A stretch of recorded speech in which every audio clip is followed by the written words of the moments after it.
तुर्की में जलजला, जहां मां अपने 10 दिन के बच्चे के साथ मलबे के पहाड़ तले 4 दिन तक दफन रही।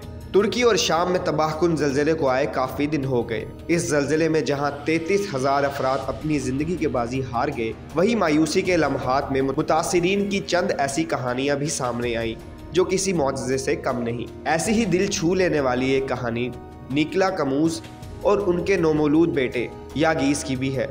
तुर्की के जनूबी सूबे की रिहायशी निकला कामूज ने 27 जनवरी को अपने दूसरे बेटे को जन्म दिया और उसका नाम यागीज़ रखा, जिसके मानी है बहादुर। उस रात 33 साला निकला कामूज घर में अपने 10 दिन के बेटे यागीज़ को दूध पिला रही थी, जब मकामी वक्त के मुताबिक 4:17 पर जलजला आया और चंद लम्हों के अंदर वो दोनों माँ बेटे मलबे के ढेर तले दब गए। निकला और उनका खानदान सवेरिया के इलाके में वाक़े एक जदीद 5 मंजिला इमारत की दूसरी मंजिल पर रहते थे। निकला का कहना है कि वो एक अच्छी इमारत थी और वो खुद को वहाँ बहुत महफूज समझती थी।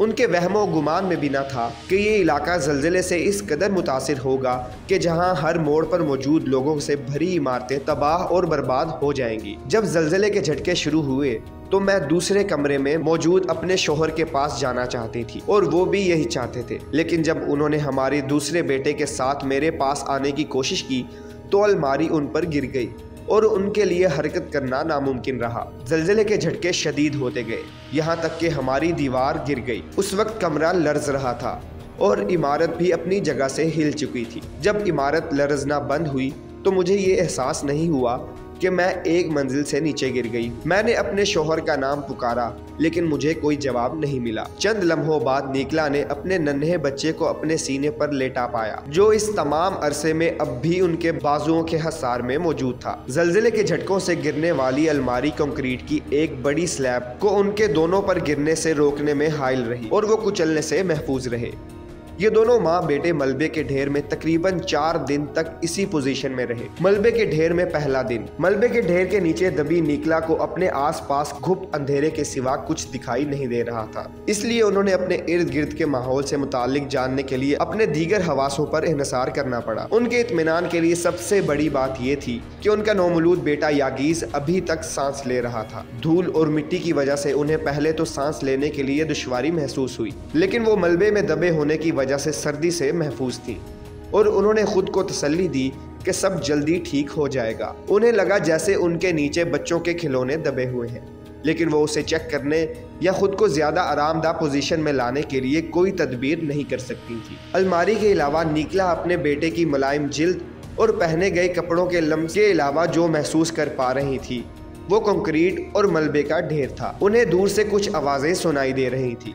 निकला ने मदद के लिए चीखने की कोशिश की और अलमारी पर हाथ मारने शुरू कर दिए और जोर से बोली, कोई है क्या? कोई मुझे सुन सकता है? जब उनकी ये कोशिशें काम ना आईं तो उन्होंने अपने आसपास बिखरे मलबे के छोटे छोटे टुकड़ों को उठाया और उनको अलमारी पर मारने लगी कि शायद इसकी निस्बतन तेज़ आवाज़ से कोई मुतवज्जा हो।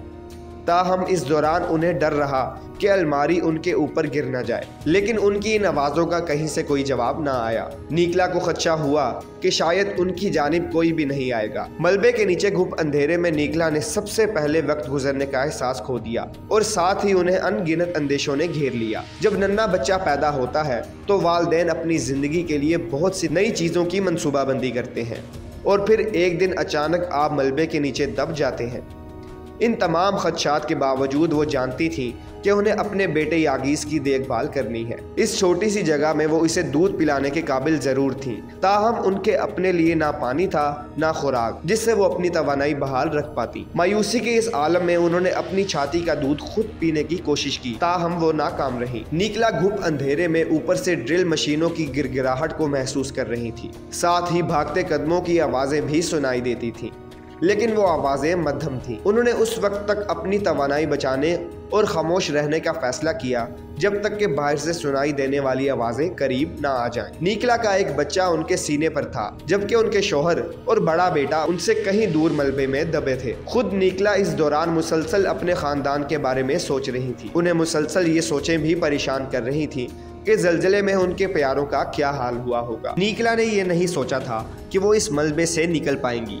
تاہم یاگیز کی موجودگی ان کے لیے امید کی کرن تھی۔ نیکلا کا 10 روز کا بیٹا زیادہ وقت سوتا رہتا تھا اور جب وہ جاگ کر روتا تو وہ خاموشی سے اسے فیڈ کروا دیتی، یہاں تک کہ وہ چپ ہو جاتا۔ نیکلا کو ملبے کے ڈھیر میں 90 گھنٹے سے زیادہ کا وقت ہو چکا تھا جب ان کے کانوں میں کتوں کے بھونکنے کی آواز آئی۔ پہلا خیال انہیں آیا کہ شاید وہ کوئی خواب دیکھ رہی ہیں، لیکن پھر کتوں کے بھونکنے کے دوران ان کے کانوں میں کچھ آوازیں آنا شروع ہوئیں اور انہوں نے کسی کے سوال سنے، آپ ٹھیک ہیں؟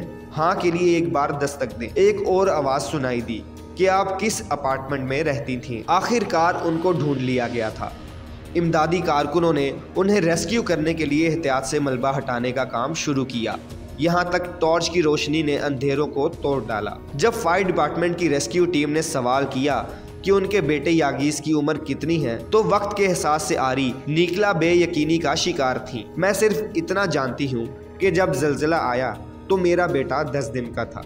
یاگیز کو امدادی کارکنوں کے حوالے کرنے کے بعد نیکلا کو اسٹریچر پر منتقل کر کے باہر نکالا گیا، جہاں ان کے سامنے ایک بڑا ہجوم موجود تھا، تاہم وہ کسی کے چہرے کو پہچان نہیں پا رہی تھی۔ جب انہیں ایمبولینس میں منتقل کیا گیا تو انہیں بتایا گیا کہ ان کا دوسرا بیٹا بھی بچ گیا ہے۔ جب نیکلا ہسپتال سے فارغ ہوئی تو انہیں بتایا گیا کہ ان کے شوہر عرفان اور 3 سالہ بیٹے یگت کریم کو بھی بچا لیا گیا ہے، تاہم ان کی ٹانگوں اور پیروں پر شدید چوٹیں آئی تھیں اور علاج کے لیے ان کو کئی گھنٹوں کی مسافت پر واقع ترکی کے دوسرے صوبے کے ہسپتال میں منتقل کر دیا گیا۔ نیکلا بالآخر اپنے شوہر عرفان اور 3 سالہ بیٹے یگت کریم کے ساتھ ملاقات کرنے میں کامیاب ہو گئی ہے۔ نیکلا اور یاگیز معجزانہ طور پر شدید جسمانی چوٹ سے محفوظ رہے تھے اور انہیں طبی امداد کے لیے صرف 24 گھنٹے تک ہسپتال میں رکھا گیا تھا۔ نیکلا کے پاس ہسپتال سے نکل کر جانے کے لیے اب اپنا گھر نہیں تھا، تاہم ان کے ایک رشتہ دار انہیں لکڑی اور ترپال سے بنائے گئے عارضی خیمے میں لے گئے۔ ان خیموں میں مزید 13 متاثرین موجود ہیں